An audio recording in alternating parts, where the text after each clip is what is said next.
Hello everyone, welcome to Civil Samaj. In this session, we have to discuss unit number 5 of Modern Survey. Modern सर्वे का आज unit number 5 हम discuss करने वाले हैं, जिसमें diploma third semester में आपको यह सब्जेक्ट पढ़ना है, जिसमें फर्स्ट टॉपिक है हमारा टैक्योमीटर का। ठीक है, तो टैक्योमीटर क्या होता है, टैक्योमीटर सर्वेइंग के बारे में हम जानेंगे, इसका क्या फॉर्मूला यूज किए जाते हैं। ठीक है, तो टैक्योमीटर सर्वेइंग कहता है कि in tacheometer survey is an optical instrument use to determine horizontal and vertical distance. Tacheometer क्या है, एक ऑप्टिकल इंस्ट्रूमेंट है जिससे हम लोग हॉरिजॉन्टल और वर्टिकल डिस्टेंस को कैलकुलेट करते हैं by measuring angle and staff intercept. तो हमारे पास एंगल रहता है और स्टाफ इंटरसेप्ट रहता है, यानी एस की वैल्यू रहती है। तो इन दोनों के हेल्प से हम क्या करते हैं, इनडायरेक्टली एंगल को मेजर करते हैं, सॉरी डिस्टेंस को मेजर करते हैं। The process is called tacheometry, और यह कैलकुलेट करने का जो प्रोसेस होता है इसको हम लोग टैक्योमेट्री के नाम से जानते हैं। ठीक है, and is specially use in rough और hilly terrain where direct measurement is difficult. तो जनरली जहाँ पर डायरेक्ट मेजरमेंट डिफिकल्ट होता है वहाँ पर हम इसको यूज करते हैं। प्रिंसिपल ऑफ टैक्योमेट्री कहते हैं, प्रिंसिपल किस पर ये वर्क करता है, तो वो होता है स्टेडिया मेथड पे।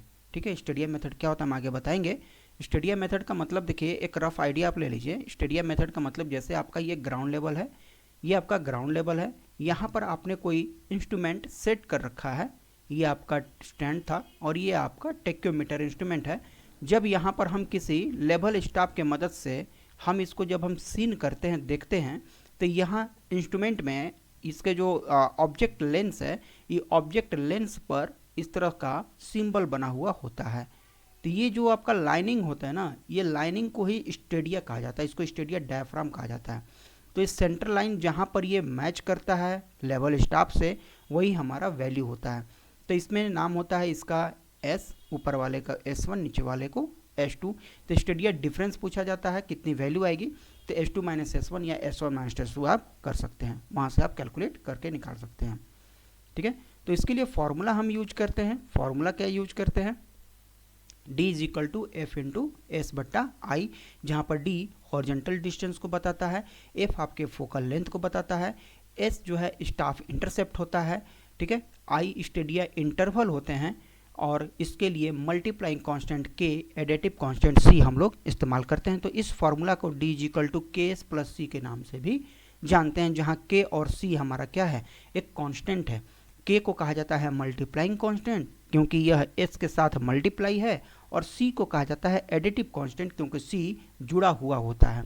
ठीक है, तो K जनरली 100 होता है और C जनरली 0 होता है एनालिटिक लेंस के लिए। आगे हम इस पर और भी डिस्कस करेंगे। कंपोनेंट क्या क्या पार्ट होते हैं टैक्योमीटर के, तो देखिए ये जो डायग्राम देख रहे हैं ये है टैक्योमीटर।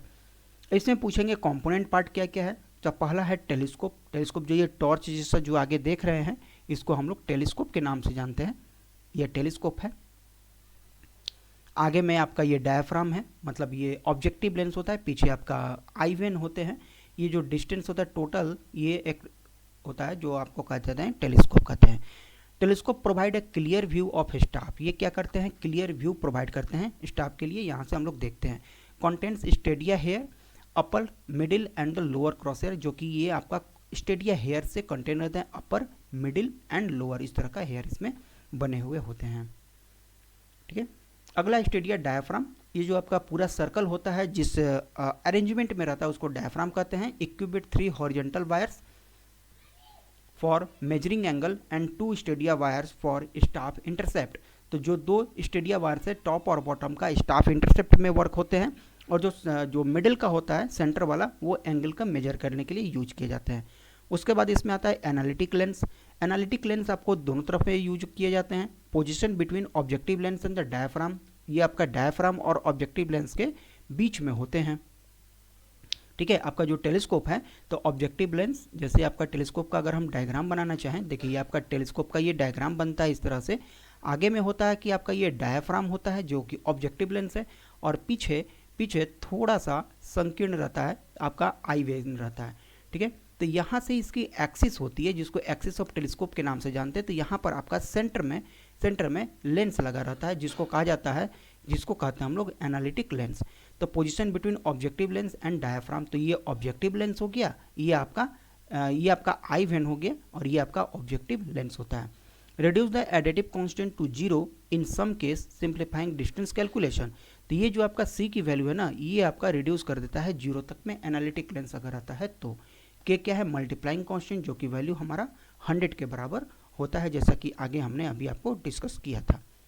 ठीक है, अब बात करते हैं इसके अगले टॉपिक। अगला इसमें क्या है, फोकसिंग मैकेनिज्म। तो इसमें एक फोकसिंग स्क्रू होते हैं जिसके हेल्प से हम धुंधलेपन को दूर किया जाता है। ठीक है, help maintain sharp focus on staff. Next है इसका हॉरिजॉन्टल एंड वर्टिकल सर्कल। इसमें हॉरिजॉन्टल वर्टिकल सर्कल होते हैं for measuring horizontal and vertical angle के लिए। लेवलिंग हेड एंड ट्राइपॉड, इसका जो बॉटम पार्ट है उसको लेवलिंग हेड कहते हैं। देखिए ये आपका नीचे का जो बॉटम पार्ट दिख रहा है ना टोटल, इसको लेवलिंग हेड के नाम से जानते हैं, जिसमें आपका ट्राई ब्रैच, ट्राई वेट होते हैं, फुट स्क्रू होते हैं। ठीक है, वो पूरा आपका कॉम्बिनेशन होता है, लेवलिंग हेड असेंबली के नाम से जाने जाते हैं। चलिए अगला है एनालिटिक लेंस।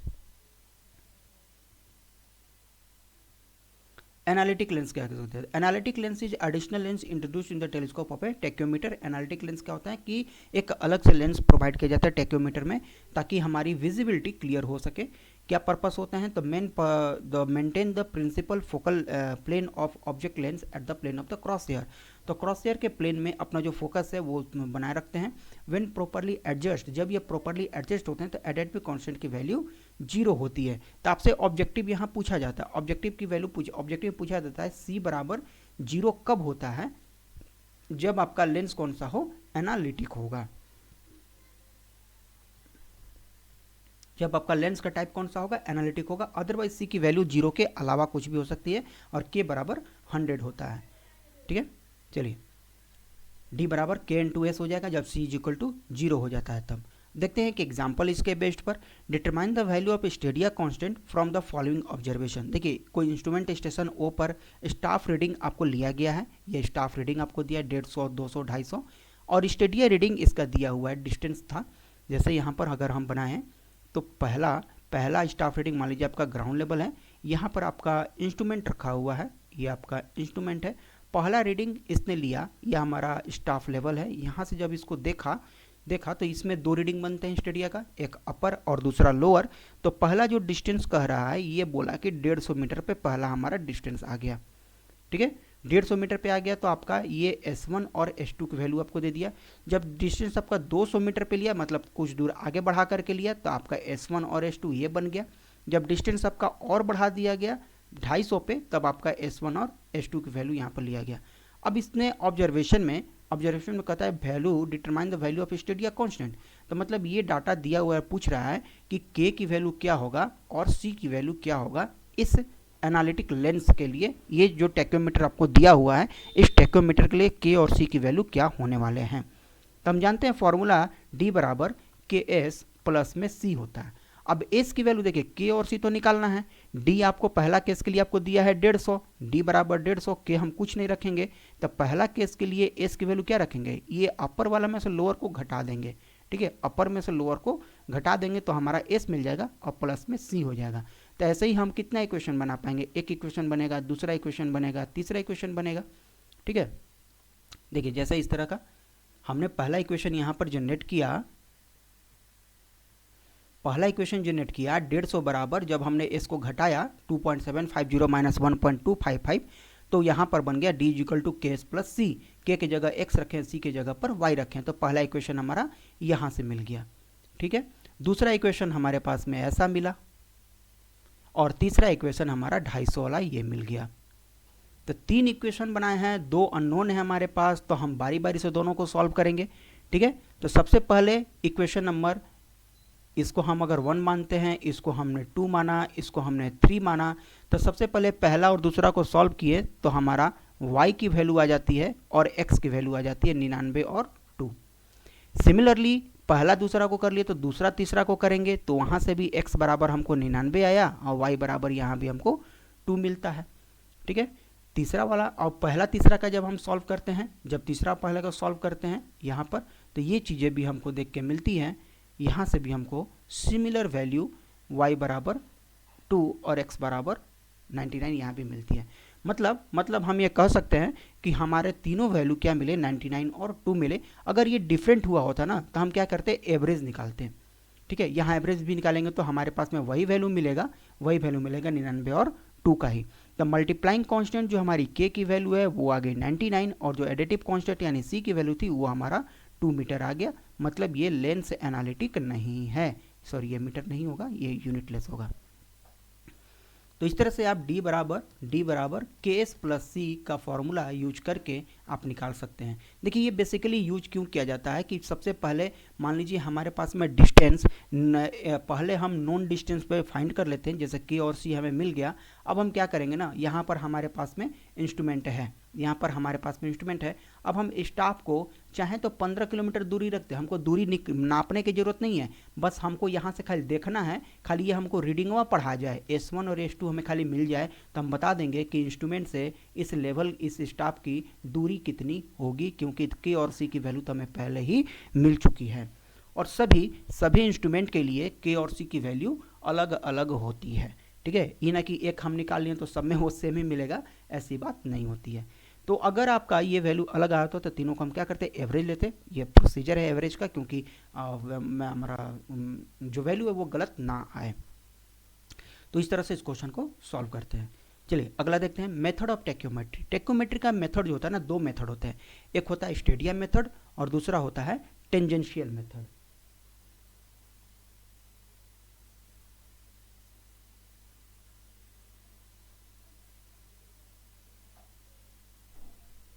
हाँ ठीक है, तो एक स्टेडियम मेथड होता है, दूसरा होता है टेंजेंशियल मेथड। तो ये मेथड है दोनों टेक्योमेट्री करने का। स्टेडियम मेथड के बारे में तो अभी आपको हमने जानकारी दे दिया कि this method diaphragm of the tacheometer is provided with two stadia hairs, upper and lower, जिसको S1 S2 के नाम से जानते हैं। Looking through the telescope the stadia hair are taken, जब हम इस टेलीस्कोप से देखते हैं तो स्टेडिया हेयर को हम वहाँ से वैल्यू को पूरे उठाते हैं। The difference of this reading gives the staff intercept. तो स्टाफ इंटरसेप्ट S बराबर होता है S1 माइनस S2, अपर में से लोअर को घटा दीजिए क्योंकि अपर वैल्यू ही ज़्यादा मिलती है हमें। To determine the distance between stadia and staff intercept multiply the stadia constant, that is multiply constant, and the stadia method is turn into the two kinds. तो उसके लिए हमारे पास में स्टेडिया मेथड दो तरह के आ जाते हैं। कौन कौन है? तो फिक्स हेयर मेथड पहला है इसमें, fix hair method. Fix hair का मतलब हो गया the distance between stadia hair is fixed in this method the which is one commonly used when staff is sighted through the telescope. A certain portion of staff is intercepted by upper and lower stadia. देखिए fix hair Stadia method का मतलब क्या हुआ कि हमने वहाँ पर उसको फिक्स कर दिया। जब हम आप टेलीस्कोप से देखें, जब टेलीस्कोप से देखें यहाँ पर, तो ये जो हमारे पास में रीडिंग आई है S1 और S2 का, अपर और लोअर का, तो इसको हमने फिक्स वैल्यू मान लिया क्योंकि वो चेंज नहीं होने वाली है। The value of staff intercept varies with the distance. हाँ, ये डिस्टेंस के साथ में वेरी करेगा। अगर 150 मीटर पे हमारा वैल्यू दूसरा आया है तो 200 मीटर पे ये दूसरा होगा, वो चेंज हो जाएगा यहाँ पर। ठीक है, and the staff can be obtained by multiplying the staff intercept by the stadia constant. तो स्टेडिया कांस्टेंट के साथ में वैल्यू को मल्टीप्लाई करते हैं। सिंपली आप बस ये जानिए डी बराबर के एस प्लस सी होता है और कुछ नहीं।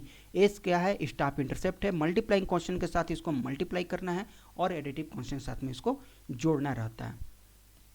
ठीक है, फिक्स हेयर मेथड में देखिए जो काम अभी हमने बताया उसको डायग्राम के मदद से समझने की कोशिश करते हैं। ये हमारा क्या है? ये हमारा इंस्ट्रूमेंट है। यहाँ से जब हमने इसको देखा तो ये हमारा सेंटर लाइन बताता है, तो सेंटर लाइन से जो डिस्टेंस होगा उसको एच कहते हैं और ये हमारा स्टाफ इंटरसेप्ट होता है। यही ना आया S1 और ये S2, तो इसके बीच का जो डिस्टेंस होगा S बराबर, उसको स्टाफ इंटरसेप्ट कहते हैं, S1 माइनस S2 कहते हैं। यही तो होता है स्टाफ इंटरसेप्ट। इंस्ट्रूमेंट और जो आपका ऑब्जेक्ट है उसके बीच की दूरी जो होता है इसको हम लोग डी के नाम से रखते हैं। जहाँ पर आप इंस्ट्रूमेंट को आपने सेट किया हुआ है उससे जो नज़दीकी बेंचमार्क होगा वहाँ का रीडिंग जो होता है बैक साइड कहा जाता है। ठीक है, बैक साइड कहते हैं कब? रीडिंग ऑन बेंचमार्क आपका बैक साइड कहा जाता है। When the line of site is horizontal, जब लाइन ऑफ साइट आपका हॉरिजॉन्टल होता है तब टेक्योमेट्री का जो इक्वेशन होता है डी इज इक्वल टू के एस प्लस सी लिखते हैं, यानी डी बराबर के एस प्लस सी। जब ये एंगल होगा ना, जब इंक्लाइंड होगा तो इसमें कॉस थीटा आ जाता है। इसमें क्या आएगा? कॉस थीटा आ जाता है। अब के की जगह क्या है? के आपका मल्टीप्लाइंग कांस्टेंट है, इसको लिखते हैं एफ बट्टा आई, एस के जगह पर एस, और सी एडिटिव कांस्टेंट है जहाँ पर होता है एफ प्लस डी, जहाँ पर एफ है फोकल लेंथ, आई आपका इंटरवल होता है और डी आपका डिस्टेंस होता है। इसमें पहले भी हम बात कर चुके हैं। Multiplying constant A but I 100, additive constant A plus D is generally zero हो जाते हैं। ठीक है, तो इस तरह से आप इसको सॉल्व कर सकते हैं। ये फॉर्मूला का आपका एक क्या है, छोटा सा डेरिवेशन है। ठीक है, आरएल अगर आपको निकालना होगा तो देखिए, आरएल अगर निकालना होगा अपर पॉइंट का तो बेंचमार्क के आरएल में इसका हाइट जोड़ेंगे तो हमारा अपर पॉइंट का आरएल मिल जाता है। एचएस क्या है, height of instrument, and BS क्या है, बैक साइड होता है।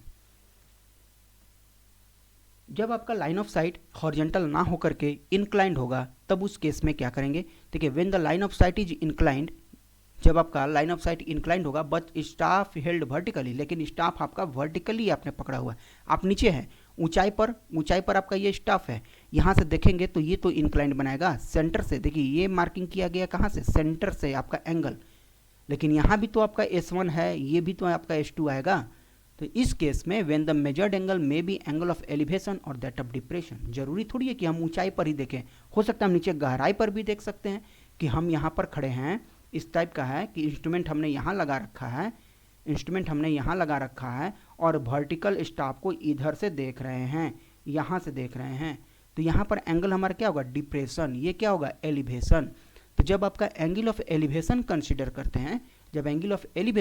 करते हैं, तो उस केस में आपका फॉर्मूला बनता है D equal to KS cos theta plus C cos theta का, जहाँ पर ये सभी चीज़ें आपको आती है कि टी क्या है, instrument station, T1 axis of instrument होता है, P स्टाफ स्टेशन होते हैं। तो यहाँ पर जनरली आपको कॉस थीटा की वैल्यू आ जाती है। ये सभी आपका इक्वेशन का डेरिवेशन है, आपको इस लेवल पे ध्यान देने की जरूरत नहीं है। आप सिर्फ इतना जानिए कि आपका जो इक्वेशन बनता है D is equal to cos square theta plus cos theta के केस में बनता है। यानी कि हम लिखना चाहें डी बराबर K S cos square theta plus C cos theta का इक्वेशन आपको यहाँ से बन के मिलता है डी का वैल्यू का। ठीक है, जब आपका इंक्लाइंड का पोजीशन होता है तब।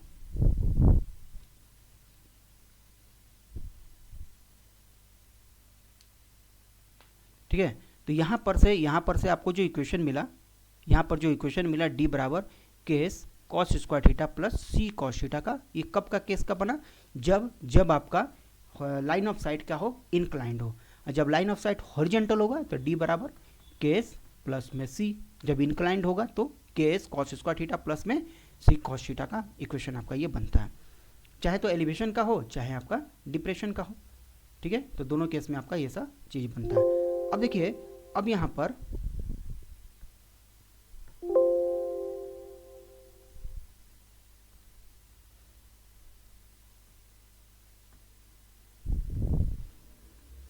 हाँ, अब यहाँ पर हम कुछ न्यूमेरिकल्स देख लेते हैं जो कि इसको बताएगा कि किस तरह से आपको सॉल्व करना है।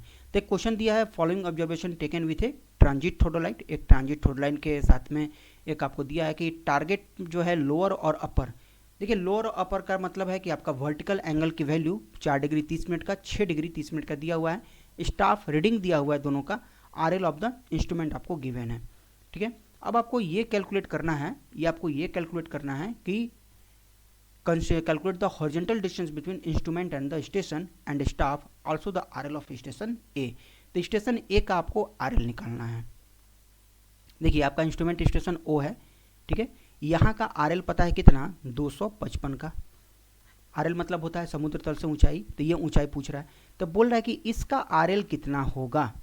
अब देखिए, 255 हमें यहाँ का पता है हाइट, ये हमको हाइट ऑलरेडी पता है। ठीक है, तो इस 255 में अगर हम भी जोड़ देते हैं तो पहुंच जाएंगे H पर, और अगर H घटा देते हैं तो पहुंच जाएंगे ना A पे। तो अगर हमको RL ऑफ A निकालना है तो क्या करेंगे, 255 में हम क्या जोड़ देंगे, भी, हमने भी ऐड कर दिया, ऊपर पहुंच गए, और उसमें से H घटा देंगे, H इसमें से घटा देंगे तो कहाँ आ जाएंगे, A पर। तो हमें A का RL मिल सकता है इतना आसानी से। तो लेकिन यही तो भी हमें चाहिए, यही तो H हमें चाहिए। तो जब ये चीज़ें आपको चाहिए होगा तो इसके लिए आपको कैलकुलेट करना पड़ेगा। क्या कैलकुलेट करना पड़ेगा, तो देखिए, यहाँ से आपको दिया हुआ है vertical angle 4 degree 30 minute, 6 degree 30 minute का, लोअर और अपर कहा हुआ है। मतलब पहला जो आपका एंगल होगा लोअर में, ये 4 डिग्री 30 मिनट का होगा। ये डायग्राम आपको खुद से बनाना है, डायग्राम क्वेश्चन में नहीं दिया हुआ है। और अपर एंगल जो है 6 डिग्री 30 मिनट का है, ऊपर वाला, मतलब ये एंगल 6 डिग्री 30 मिनट का है। तो आपके पास में यहाँ दो ट्रायंगल बनेंगे। एक ट्रायंगल देखिए यहाँ से बन रहा है, एक ट्रायंगल ये 4 डिग्री 30 मिनट वाला बना।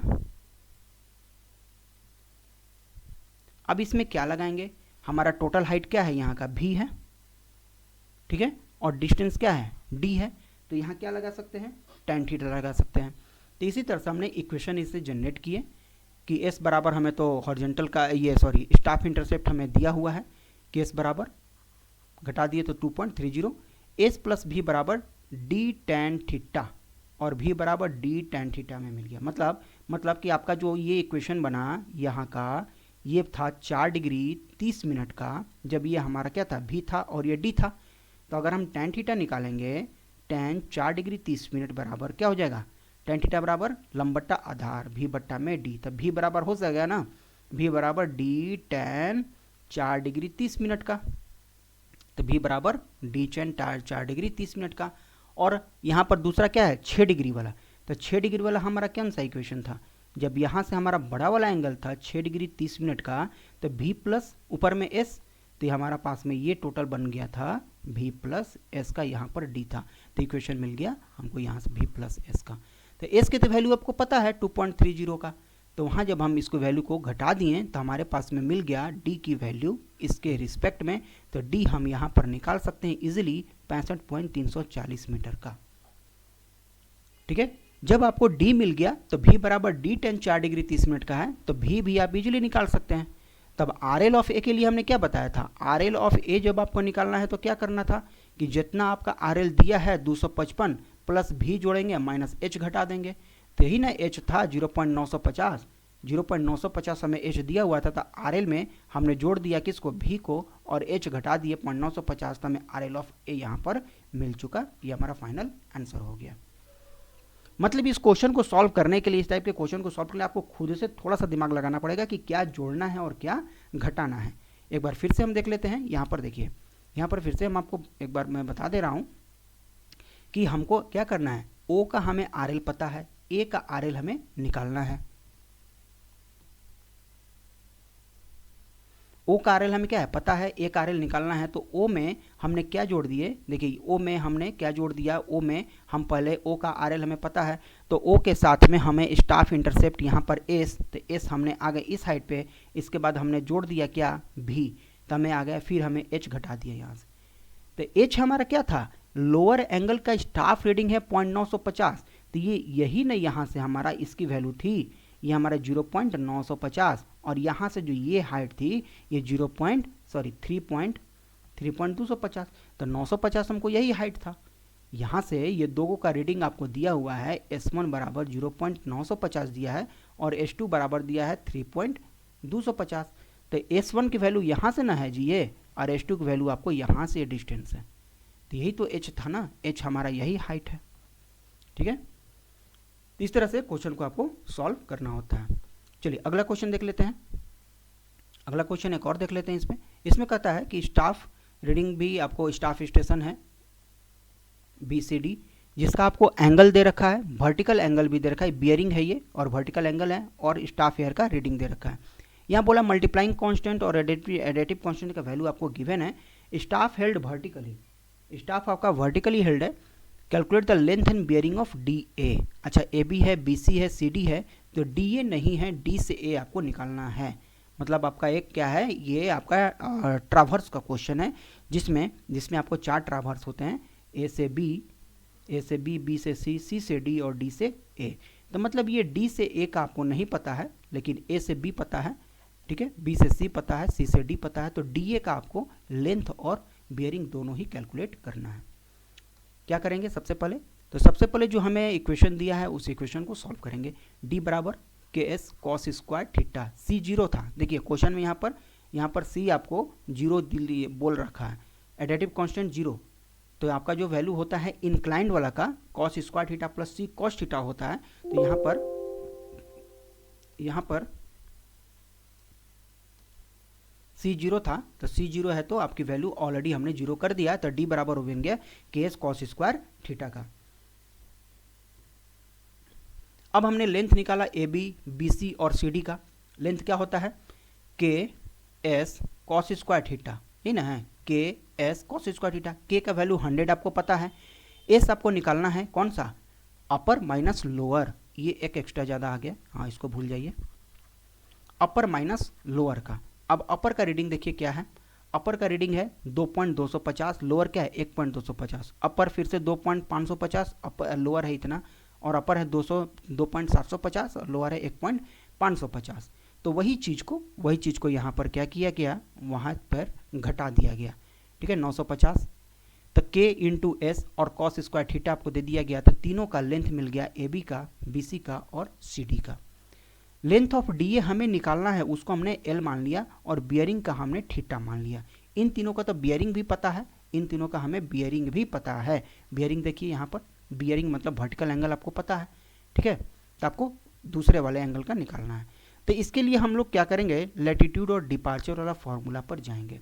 हम जानते हैं किसी भी क्लोज ट्रावर्स के लिए समेशन ऑफ लैटिट्यूड 0 होता है एंड समेशन ऑफ डिपार्चर भी 0 होता है। तो लैटिट्यूड होता है L cos theta.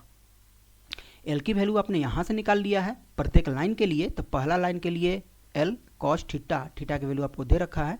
Again BC के लिए, सीडी के लिए, और डीए नहीं पता है तो डीए की वैल्यू हमने एल कॉस थीटा ही एज इट इज रख दिया। सिमिलरली डिपार्चर होता है एल साइन थीटा की वैल्यू, ये होता है हमारा एल कॉस थीटा की वैल्यू। आप लैटिट्यूड और डिपार्चर जो आप स्टार्टिंग में पढ़े होंगे आपको पता होगा। तो यहाँ भी हमने लेंथ निकाल लिया और थीटा आपको दिया हुआ है ऑलरेडी, तो वो थीटा हमने यहाँ पर वैल्यू को मेंशन कर लिया। देखिए बियरिंग में और इसमें वैल्यू में अंतर है। ये आपका देखिए ये वर्टिकल एंगल नहीं है, ये बियरिंग वाला वैल्यू वहाँ पर रखते हैं। लैटिट्यूड डिपार्चर में 30 डिग्री 30 मिनट ईस्ट का है, साउथ ईस्ट है, साउथ वेस्ट है, तो इसको कन्वर्ट करके वहाँ पर रखा गया है वैल्यू को। तो इसमें कन्फ्यूज नहीं होइएगा, ठीक है। और डिपार्चर हमें नहीं पता था, यहाँ पर लास्ट वाले लेंथ का एंगल और लेंथ नहीं पता है, तो इसको एज इट इज सेम उसी में हमने रखा। फिर हम प्रोसीजर फॉलो करेंगे summation of latitude summation of departure का, जो कि आपका होता है summation of latitude departure is equal to 0 for a close traverse. तो उस चीज़ को फॉलो करेंगे, और जब फॉलो करेंगे तो हमको यहाँ से अब आपको इक्वेशन को सॉल्व करेंगे कि इतना, अब प्लस माइनस डिपेंड करता है। देखिए नॉर्थ कॉन्टिनेंट पे कि आपका ये वाई एक्सिस होता है, ये एक्स एक्सिस होता है, तो ये प्लस होगा, यहाँ पर प्लस और प्लस होता है, यहाँ पर एक्स आपका माइनस में होगा, सॉरी एक्स प्लस में होगा और वाई माइनस में होगा, यहाँ पर दोनों माइनस में होगा, यहाँ पर एक्स माइनस और वाई प्लस में होता है। तो इस चीज़ को फॉलो करते हुए आप देखेंगे कि आपका कौन सा पॉजिटिव है कौन सा नेगेटिव है। लैटिट्यूड डिपार्चर का चैप्टर में इसको बने डिटेल्स में बताया हुआ है, यहाँ पर मैं टाइम वेस्ट नहीं करूँगा कि कैसे प्लस हुआ कैसे माइनस हुआ। तो ये प्लस माइनस यहाँ पर लगाएंगे, जो नहीं पता है वो हमने यहाँ पर एल ही होगा। तो यहाँ से हमने एल कॉस थीटा की वैल्यू निकाल लिया पहले इक्वेशन से, समेशन ऑफ लैटिट्यूड बराबर 0, और यहाँ से समेशन ऑफ डिपार्चर बराबर 0, तो यहाँ पर एल साइन थीटा की वैल्यू यहाँ से निकाल लिया। जब ये दोनों निकल गया तो इन दोनों को रेशियो करेंगे तो एल एल कैंसिल हो जाएगा, cos theta by sine theta, मतलब sine theta by cos theta हमारा टेन थीटा बन जाता है। तो यहाँ से हमें थीटा की वैल्यू मिल जाती है। जब थीटा मिल गया तो फिर यहाँ अगेन पुट करेंगे तो हमें यहाँ से लेंथ भी मिल जाएगा। तो इस तरह से लेंथ ऑफ डी ए मेरा बन जाता है, लेंथ ऑफ डी ए आ जाता है 139.21 मीटर, और इसका जो बियरिंग है ये 29 डिग्री 16 मिनट 38 सेकेंड का बियरिंग हमें मिल जाता है। ये लेंथ देखिए, लेंथ ऑफ डी ए आपका ये लैटिट्यूड और डिपार्चर से मिलकर निकाला गया है। आप चाहें तो लेंथ बराबर एल साइन थीटा, थीटा की जगह पर आप लिख लीजिए 29 डिग्री 16 मिनट 38 सेकेंड बराबर कितना आया था, एल साइन थीटा बराबर -68.08। आप यहाँ से निकालिएगा ना, लेंथ यहाँ पर भी वही मिलेगा 139.21 मीटर ही मिलेगा, ठीक है। यहाँ से चीज़ों को आप निकालिएगा फिर भी यही वैल्यू आपको मिलेंगे। तो या तो यहाँ से निकालिए या तो लैटिट्यूड और डिपार्चर से मिलकर निकाल लीजिए, यहाँ भी आपको वैल्यू सेम ही मिलने वाला है। तो इस तरह से क्वेश्चन आपसे पूछा जाता है। तो एग्जाम में थोड़ा सा ध्यान देना पड़ेगा, क्वेश्चन का आपको प्रैक्टिस करना पड़ेगा ताकि न्यूमेरिकल आपको बन जाए, ठीक है। चलिए अगला क्वेश्चन देखते हैं। अगला क्वेश्चन नेक्स्ट हमारे स्लाइड में आ जाएंगे। तो इस यूनिट में इतना ही है। Thanks for watching this video. इस यूनिट में इतना ही है। हम लोग बात करेंगे अब नेक्स्ट वीडियो में, नेक्स्ट यूनिट जो होगा यूनिट नंबर 6, वहाँ पर और भी हमने कुछ न्यूमेरिकल्स उसका ऐड कर रखे हुए हैं, ठीक है। तो मिलेंगे अपने नेक्स्ट क्लास में कुछ नए टॉपिक के साथ। Thank you.